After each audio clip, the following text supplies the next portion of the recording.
One of the things we hear about a lot from CACs that work with military partners is navigating the challenge of turnover.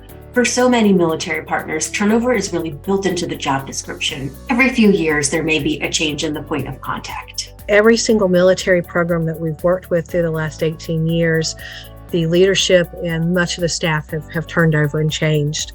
And each time that occurs, the process has been a little different. And sometimes there have been gaps in reestablishing those connections. Not only that, we have new policies or updated policies that happen on a regular basis. So we have reissuances of instructions, or we might have additional manuals being added to previous instructions. So it would be really important to maintain those relationships with the military and the civilians that work for the military so that you could be kept abreast of any changes that may be impactful to the relationship and working together. Challenges often come up when CACs are not doing anything in between referral time. So if you're just relying on having connection and contact when the military refers a case to the CAC, but then a lot of time goes by between referrals, it's really an opportunity for things to fall apart and for there to be some gaps in connection. So it's very important that CACs build in regular time to connect and have processes in place to deal with that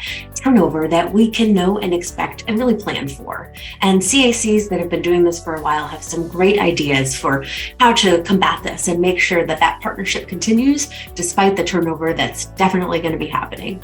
There's a lot of turnover on military facilities. So you're going to want to make sure that you're interacting with who's currently there and being aware of their current policy and procedures.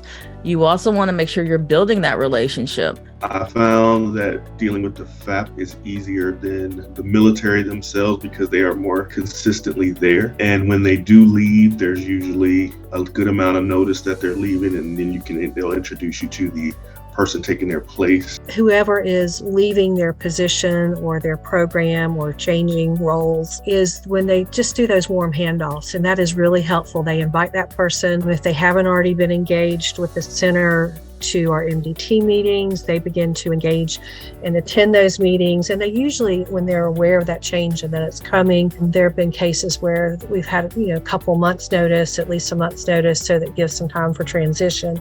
We have an operating procedures guide that we use that defines the referral process and the MDT process. So we have several written documents that are available to our MDT partners, as well as when there's been those warm handoffs, folks coming and kind of walking through that process before they have their first case maybe, or their own first referral.